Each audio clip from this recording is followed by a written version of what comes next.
in the other terrible decision that came down today, we've talked about the forces of economic and corporate reaction and reversal.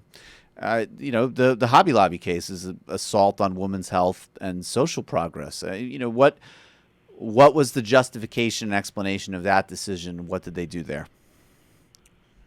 Sure. So it used to be, until today, the rule was essentially that my religious liberty stops at your body.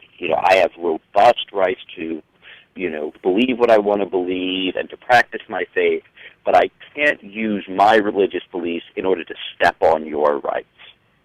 And the Supreme Court today effectively threw that rule out. And they did it through a bit of a bait and switch. The court took a law that was passed, I think, in 1993, whose purpose was to keep in place a long-standing religious liberty regime that included this rule that my religious liberty stops at your body, and they rewrote it to say that now there's sweeping legal immunities for religious objectors, and that includes the right, apparently now, to impose your faith on another person through lawsuits. So this, it's too soon to know what the full implications of this decision will be, but the implications could be broad and they could be quite frightening.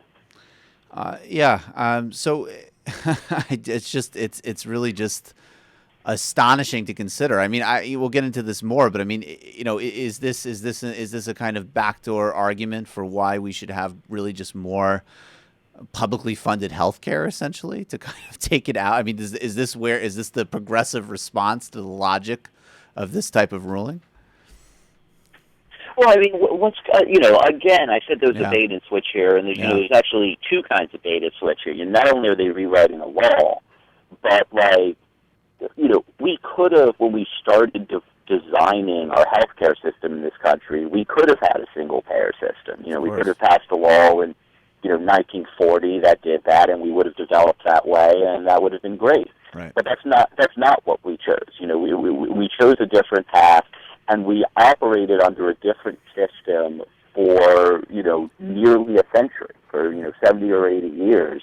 And all of a sudden, 70 or 80 years into it, the Supreme Court is swooping in and saying, "Hey guys, I know that you set this thing up thinking that there's one set of rules, but we're going to change the rules on you. And now when you do it this way, one of these limits is that people with religious objections can swoop in and exempt themselves and exempt their workers from parts of the law that are meant to benefit their workers."